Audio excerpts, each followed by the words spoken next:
Hello Magic the Gathering players, this is Maelstrom MTG, back from a little bit of a time gap between videos. I apologize for that. Great news, I have my second vaccination shot. Bad news, I didn't have a great reaction, hence the such the long pause between videos. So apologies, but also it's for a good reason. So I'm now doubly vaccinated. Time to wait that 2 weeks, and then I'm in a good place. Anyway, while I was away though, I was tinkering quite a bit, and I think I have something that I'm really excited for. Now, I really wanted there in Modern to be like a good place for Esper Control, right? And earlier this year, I actually made a deck that someone called Esper Soup with no purpose. This is... I don't know if it's a step in the right direction from that, because that thing was fully stocked with Teferi Time Ravelers and a lot of other non-budget cards that I just own because I've played Magic for a long time. But this is definitely something I'm really excited for, because based off of the way that this did, this did really well, and so that makes me really excited for possible upgrade paths. I know this is $200. I know this is I'm doing stepping from $100 to $200, but as you upgrade to $200, it's a lot easier to see your upgrade paths, because you won't be changing as much of the deck. Because if you're having a $100 deck, likelihood is you're having a lot of substitutions. But for example, if you have this, if you have $200 budget, you can say, yeah, I'll run Teferi Time Raveler, not Time Raveler, Hero Dominaria. I'll run that. Even though it's $60 for two of them, you can start being okay, now I just need to enhance Teferi, so let's look at the spells, what can I upgrade? And so as you get more and more of a budget, you do see that your path gets a lot clearer. Now, I really like this deck. I know that $200 is a lot more than people probably want to spend on deck, or maybe hey, that's only $200. People, there's both ends. I'm trying to meet you somewhere in the middle. Either way, we're gonna hop right into it, because I've already rambled long enough. Anyway, we're going in. We're gonna talk about the Planeswalkers, because who doesn't like Planeswalkers? They're in a control deck. You're probably gonna use them. So Ashiok Dream Renders are in here as graveyard hate, but also as a way to mill our opponent. We no longer really have a ton of graveyard synergy. We took out, if you look at this list, it's fairly similar to our Dimir control list, but I enhanced it with a lot of powerhouse Esper cards. And so Ashiok, I feel like, is still relevant, especially just with all the different types of decks I'm going against. If you have a very concentrated meta, don't even, I almost want to say don't bother the sideboard, just main board your things. If you're going against 90% burn, main board burn hate. That being said, Ashiok in my matchups tended to be very nice, because even if they weren't playing graveyard, they were still trying to search their deck. Especially these Heliod and company or Devoted Druid decks that I keep going against. Anyway, next up is Narset Parter Veils. I wanted to fit 4 of them in here, but you know what? It just didn't work out.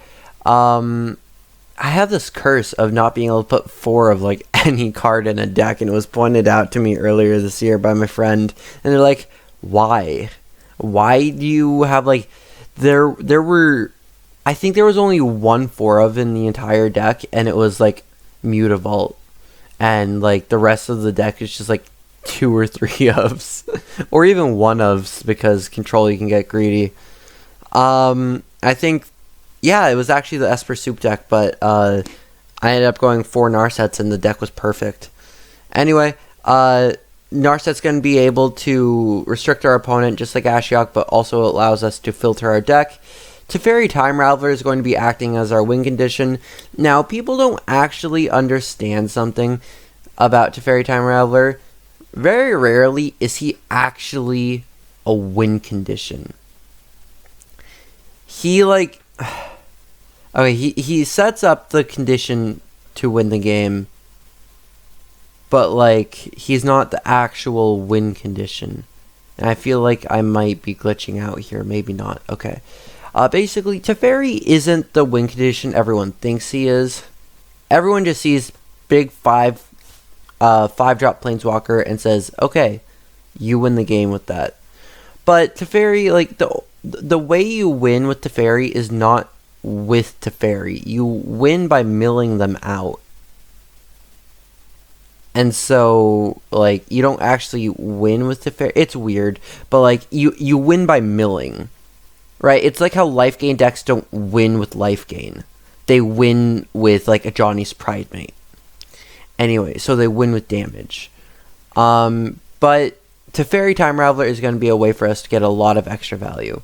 Then our spells, we have a lot of spells to get through here in a short amount of time, so let's go through it. Bloodchief's Thirst, because I want to be able to hit Planeswalkers. Fatal Push is a 3 of, because I couldn't decide on a 4 of.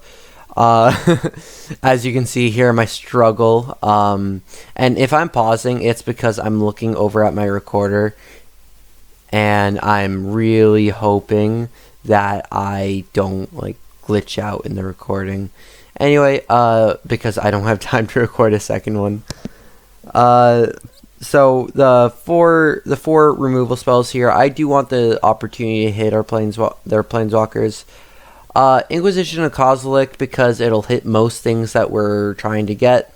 Aether Gust in the main board, because I don't like those combo and aggro decks, so having this in the main board, honestly, if you're looking at this as a non-control player and see Aether Gust in the main board, you might be questioning it. It's valid, it works. It's in here as a 1 of, we can search it out with Narset when we need it, just it works. Eliminate for more removal that can also hit Planeswalkers. Frantic Inventory for card draw. I don't know, I like this card. I really like this card. This, I don't know. I don't think I would really ever see this in a non-budget list, but I really like Frantic Inventory. Like, I can't explain why. You just draw 1 card at early game and then draw more cards later in the game. Mana Leak is gonna be just one of my favorite counter spells. It essentially counters anything. Archmage's Charm is going to be a counter spell that adds us a little bit of utility, and that's going to be very nice for when we go against different things. If we don't necessarily need to counter their thing, it's going to give us a way to draw more cards or gain control of their permanents. When Death Shadow was more relevant of a deck, when I went against it more, I was able to just gain control of their Death Shadow. And I would have been low enough where it would have mattered. Esper Charm, destroy target enchantment, draw 2 cards, or target player discards 2 cards. For 3 mana, that's pretty great. Now, it does require you to have a white, a blue, and a black, but honestly, not that difficult to get in this deck. Kaya's Gil, each opponent, choose 2. Each opponent sacrifices a creature, exile all cards from each opponent's graveyard, create a 1/1 white and black spirit creature token flying, gain 4 life, or Entwine. If you pay the Entwine cost, which is 3, so a total of 6 mana, you get all 4 of those. So this is gonna be a lot of stuff on 1 card, and as you can see, it's more graveyard hate. I kind of built it into the list.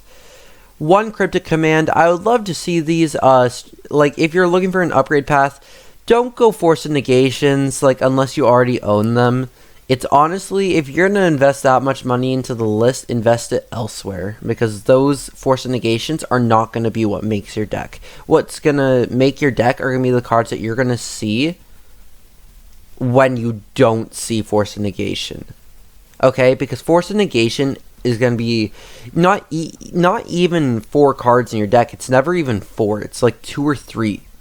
So Force of Negation is not the path I would go if you're trying to upgrade unless you already own them. So upgrade the rest of your deck. If you're really liking it, then go Force of Negation. But I don't. I'm not a fan unless you already own it. People overvalue Force of Negation, and I know it's still a very, very good card, but it has other you can use other cards. Cryptic Command is going to be one of the most powerful counterspells in the deck, though, because though Force of Negation is fast and free, Cryptic Command is what locks out your opponent. Supreme Verdict as an uncounterable board wipe. It is a very powerful card, and I'm really happy that it's able to fit in the list now. Now onto the lands, though.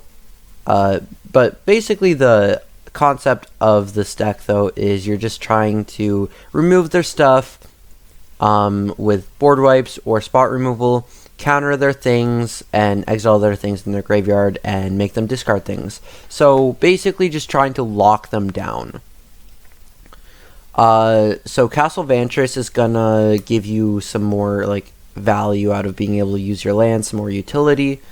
Celestial Colonnade will be able to turn into a creature to win the game. Same with Tar Pit. The difference is that Tar Pit is unblockable, and like this does have flying and vigilance, so it's nice, but it also costs 5 to turn into a creature. So like you can use both.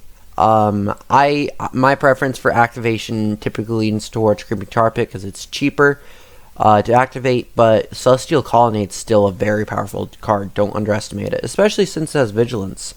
Now, if you have that many lands to activate it twice, like during your opponent's turn too, bravo, but like probably won't.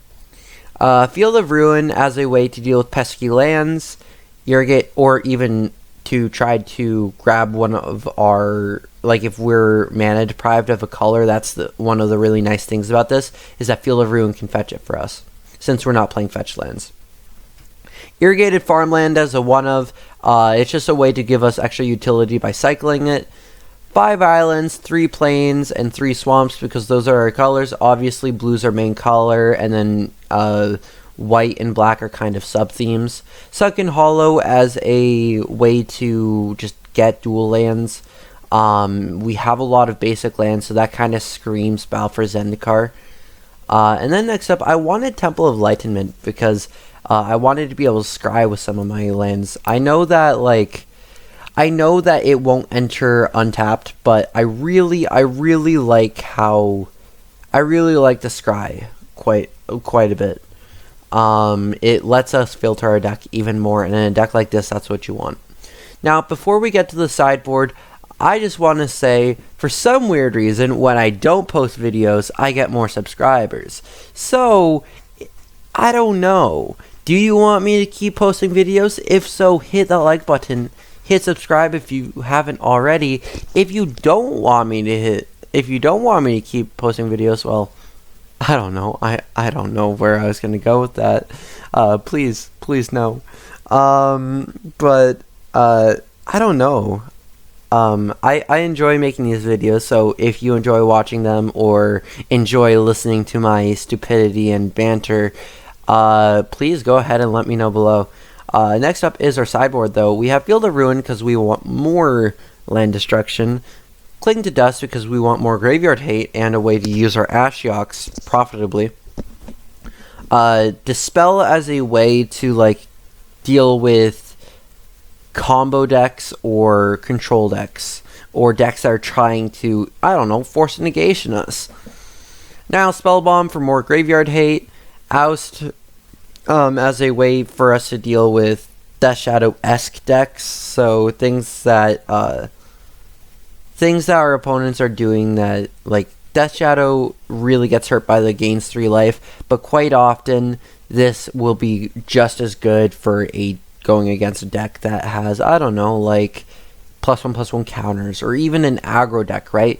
Because as long as we can delay our opponent with them playing an aggro deck, then we'll be just fine, because we'll recover, maybe even counter what they were trying to attack us with, or the creature on the board. Next up is Ether Gust for more aggro hate, because I hate aggro decks, and then also some combo hate. If your opponent is playing Storm, hear me out. Bounce their Past in Flames. Now, if you bounce their Past in Flames, the thing that does is it deprives them of so much mana. You might not fizzle their turn completely, but it hurts them so much, and it might give you what you need to recover. Celestial Purge as a way to deal with more aggro decks, but a little bit of flexibility. It also helps us deal with mid-range decks. And Sell the Wreckage for any creature-based deck, particularly mid-range, because they'll build up more, because like this isn't good against Prowess, but it's very good against things like Jund. Anyway, if you liked this list, let me know below, and I will see you next time.